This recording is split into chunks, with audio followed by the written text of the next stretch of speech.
Hello everyone, how are you all? Children, today we'll be doing English language and the topic which we are going to cover is tenses. Now what are tenses? Tenses tells us the time of the action. In other words, the tense of a verb.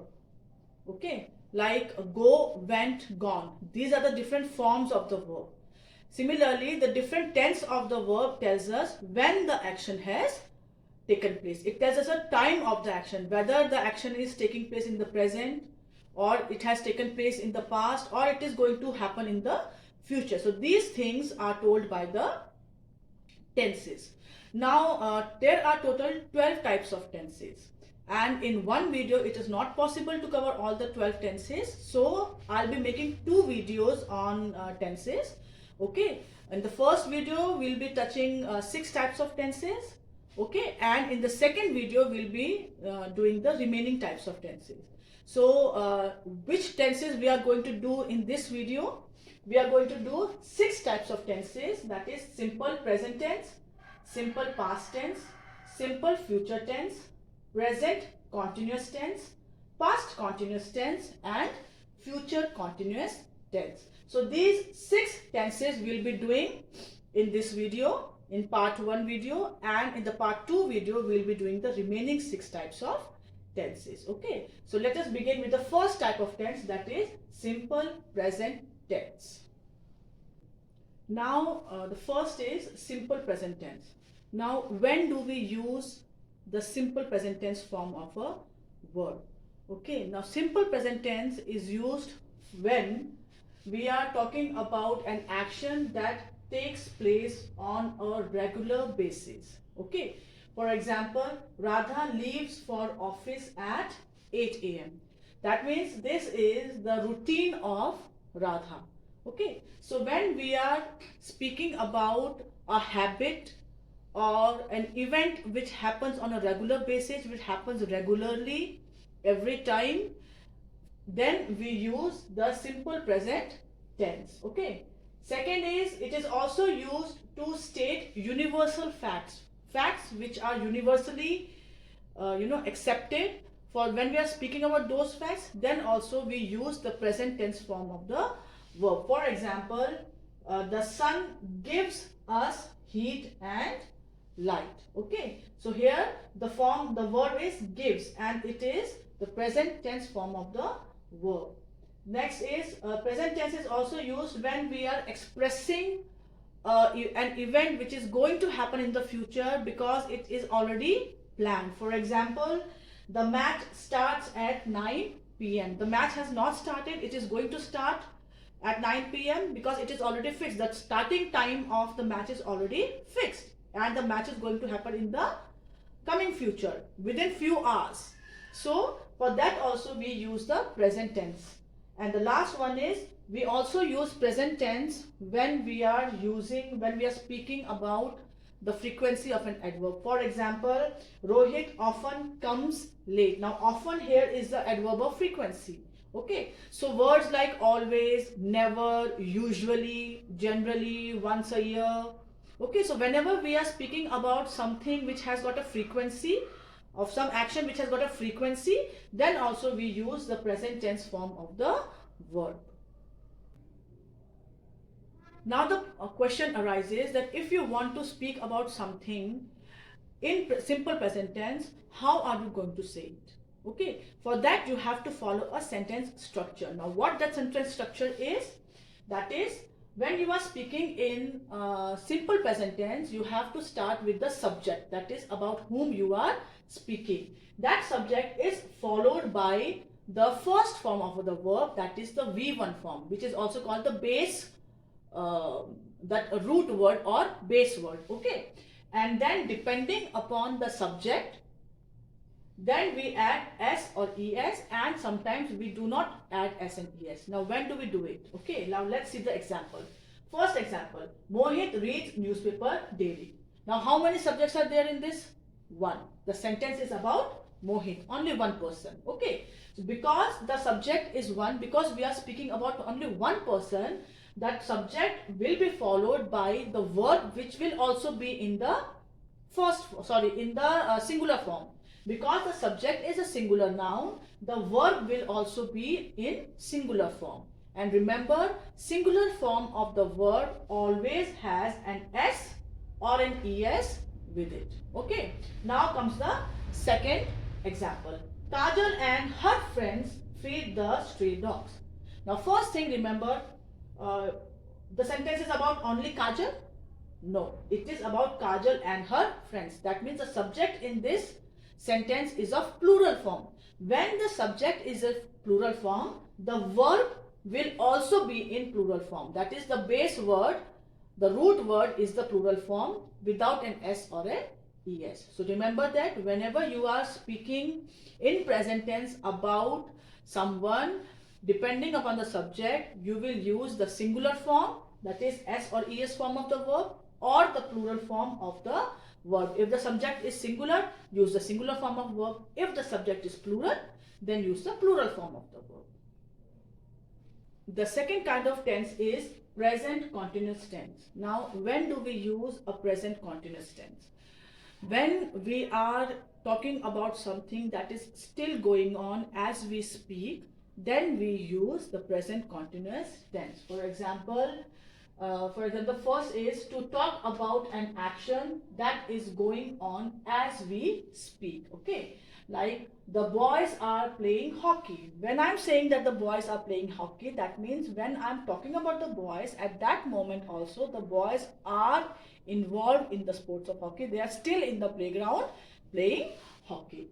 Okay, then present continuous tense is also used when we are speaking about an action which is already planned to happen in the near future. For example, I am visiting my parents this weekend. Now, in this sentence, I am telling you an event which I have already planned for my weekend. So this is an event which I have already planned for my weekend. So I will tell you, I will say that I am visiting my parents this weekend. I am telling you about my planning about the weekend, what I'm going to do on weekend. Okay. And next is when we are talking about an action that is going on nowadays, not at the moment, but nowadays, when something is happening on a regular basis in the present time, then also we use the present continuous tense. For example, many birds are dying due to bird flu. We all know that after coronavirus, nowadays we are hearing news about bird flu, and we have heard that even in our state also, there are many birds which are found dead, and the most possible reason is bird flu. So it is still happening at the present time. So for that also we use the present continuous tense. Now comes the sentence structure which you have to follow when you want to say something in present continuous tense. Okay. The sentence, as usual, will start with the subject. Then it will be followed by is, am, are. Now, is you will use when the subject is a singular noun or a singular pronoun.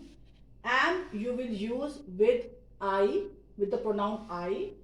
Are you will use when the subject is a plural noun or a plural pronoun. Okay.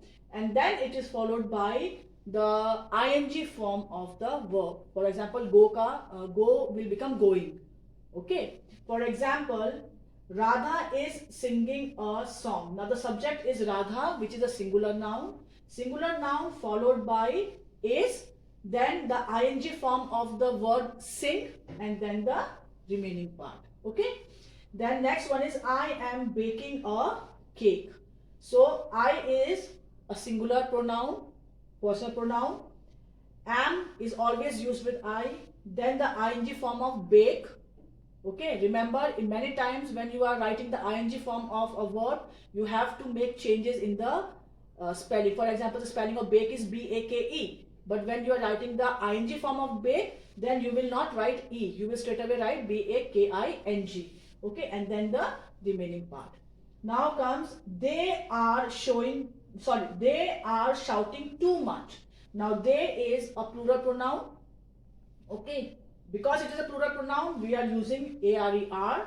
Then the ing form of shout, and then the remaining information about the subject. Okay, so remember, when you are using a present continuous tense, the is, am or are will be used according to the form of the word, of the noun. If the noun is a singular noun or a plural noun, then accordingly you will use one of these three helping verbs and then the ing form of the verb. Remember, whenever you see continuous word, any tense with a continuous word in it will always have the ing form of word. Okay, so here it is present continuous tense. How do you identify whether subject is in a present continuous tense? With these three words. Is, am, are stands for present, and then ing form of verb is the continuous tense. Okay, is, am, are is for the present, and ing form of verb is for the continuous. So you relate this with these two words. Present means is, am, are, and continuous means ing form. Okay. The third kind of tense is simple past tense. Now, when do we use a simple past tense in a sentence? When we are talking about an action that took place at some point in the past. Whenever we are talking about an action or an event which has happened in the past at some point of time, then we use the present tense. For example, I met an old friend yesterday. Okay, so here yesterday is the exact time or day you are talking about. So when you are talking about something which happened at an exact time of the day or point of a time, then you use the simple past tense. Okay, now here met, met is the past form of the word meet, M-E-E-T, meet. So whenever you are using the past tense form, okay, past tense, you are speaking in past tense, you have to use the past form of the word. Now, when we are talking about an action that took place over a period of time, okay, that means it started in the past at some point of time and it continued in the past for a certain duration of time. When we are talking about such an event or such an action, then also we use the simple past tense. For example, he acted in many plays. Now at present he is not acting, he has stopped acting, but in the past he had acted in many plays. Obviously, when he has acted in many plays, that means it didn't happen in one day. It must have taken few years when he had taken part or he had played a part in different plays.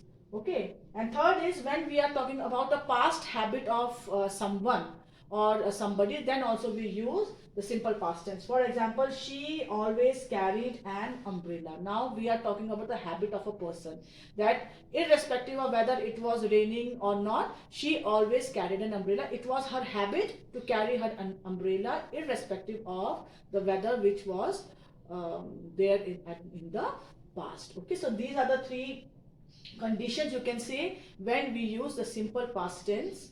Okay, but remember, simple past tense, in simple past tense we always use the V2 form. V2 form means the past form of a verb. In this sentence, first example, met is the past form of the verb meet, acted is the past form of the word act, and carried is the past form of the verb carry. Okay, so when we are using the V2 form, you can say, or the past form of a verb, we have to change the spelling also.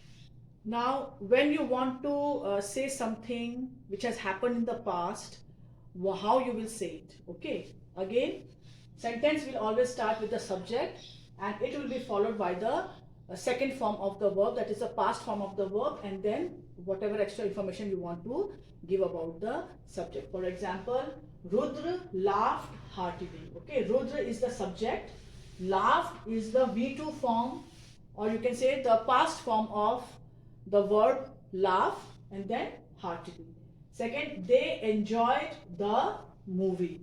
They is the subject, that is plural pronoun, followed by the past form of the verb enjoy, and then the movie. Okay. Now, one thing, whether the subject is singular, whether the subject is plural, it does not matter, because V2 form goes with both the singular noun and with the plural noun or a plural pronoun.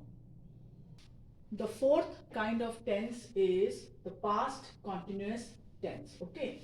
Now we use a past continuous tense when we are talking about an action that was going on at some point of time in the past. Okay, for example, we were listening to radio on evening. The whole evening, what action was going on?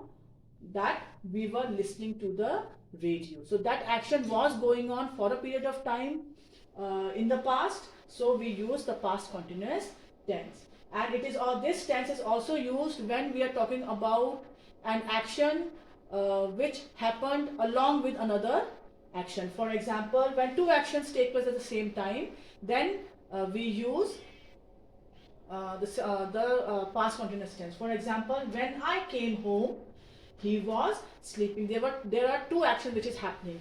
First is I came home, and second one was he was sleeping. So when I came home, the person was still sleeping because that action was happening in the past when I came home. So we use the past continuous tense. Okay, so past continuous tense is used when the action is going on at some point of time in the past. Okay, when you want to use the past continuous tense, you have to start with the subject, which will be followed by was or were. Okay, was we use when the subject is a singular noun or a singular pronoun, and were we use when the subject is a plural pronoun or a plural noun, to be followed by the ing form of verb. Okay, for example, Sudha was washing clothes in the evening. Sudha is a subject which is a singular noun. Singular noun always takes was in the past continuous tense and then ing form of wash. Okay, and then the remaining information. Second, the children were eating popcorn while watching cartoon. The children. Children is the subject which is a plural noun. Okay, plural noun always takes were in past continuous tense plus the ing form of eat. Okay, so past continuous tense was and were is for the past and ing is for the continuous. So past continuous tense always subject plus was or were depending upon whether the subject is singular or plural, and then the ing form of the verb, and then the extra information which you want to give about the noun or the subject. The fifth tense is simple future tense. Now simple future tense is used when we are speaking about a decision that we have made. For example, I will see you tomorrow. That's my decision, that I am going to see you tomorrow. Then we also use simple future tense when we are talking about a future plan that somebody has made or we have made. For example, he will become an IPS officer. That's his future plan, that he plans to become an IPS officer in the future. And the simple future tense is also used when you are promising somebody that something that you are not going to do it in the future. For example, Shally promised that she will not lie again. Okay, so Shally is promising her parents that in the future she is not going to lie ever again. So that's her promise to her parents. So when you promise somebody something, then also you use the simple future tense.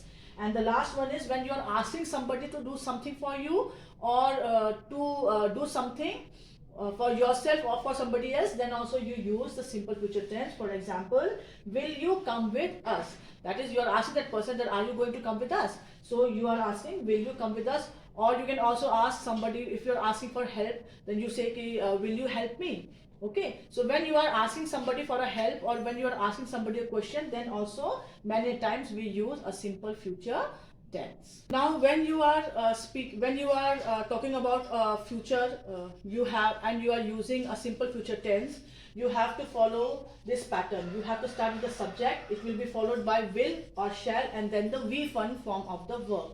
Remember, when you are using simple future tense in a sentence, you always use the first form of the verb. Okay, for example, Ritu will throw a party for her friends. That's the plan of Ritu, that she is going to throw a party for her friends.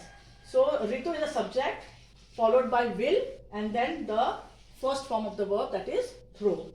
Second example, Kavita shall see you soon. Kavita is the subject followed by shall and then the first form of the verb, that is see. Okay, now in place of shall we can also use will. So Kavita will see you soon or Kavita shall see you soon, both are correct. Generally when we are talking, we rarely use this shall word. Shall word is generally used when we are giving a suggestion or we are asking for a permission from somebody, like shall I complete my work, or shall I leave. Okay, generally when we are using a simple future tense, we generally use will, and shall we use when we are suggesting somebody something or we are asking for a permission. Okay, so subject plus will or shall for simple future tense, and simple future tense always has the first form of the verb. That you have to remember. The sixth tense is future continuous tense. Okay, now future continuous tense we use when we are speaking about an action that is going to happen in the future, that will be in the process of happening in the future. For example, you will be participating in the drama competition. The drama competition is planned to take place in future, and the person you are talking to will be participating in that competition. And the future continuous tense is also used when we are asking somebody politely. For example, will you help me, or will you be coming home early? So the way in which we are asking that person a question is a very polite way. In a polite manner we are asking that question. So when we are asking a question politely, then also we use the future continuous tense. Okay, and then when we are talking about an action which is not over, which will be still continuing in the future along with another action, then we use the future continuous tense. For example, when they will arrive, I will be studying. So two actions are happening place. First is when they will arrive, that is a simple future tense, and that at that time, the time of their arrival, at the time of their arrival, I will be studying. My study will not be over. I will still be in the process of studying. I will be continuing with my study. So that when you are talking about an action that will be continued in the future, then also we use the the future continuous tense. Now comes the sentence structure for future continuous tense. Okay, subject, first on the subject, then will be or shall be, and then the ing form of the verb. Okay, for example, Ritesh will be joining us soon. Ritesh is the subject, will be, and then ing form of join. Okay, next is Mohan and his father will be performing tomorrow. Mohan and his father is the subject, will be, and then the ing form of perform. Okay, so when it is future continuous tense, will be, shall be is for future, and then ing form is for the continuous. Okay, remember, when you are using will and shall in future continuous tense, you have to write be with both of them. Okay, either of the one, will then be, and if you are using shall, then shall be. Do not write subject plus will plus ing form of the verb. That is not the correct sentence structure. The correct sentence structure for future continuous tense is subject plus will be or shall be. You choose one of the two options, and then the ing form of the verb. Okay, so in today's video we have done these 6 types of tenses. Now what you have to do is you have to write the sentence structure of these 6 tenses in your copy, and then the exercises which are given in the book, you have to practice them also, which will be given to you in your assignment. Okay, and the remaining 6 tenses I'll continue in my second video. Okay.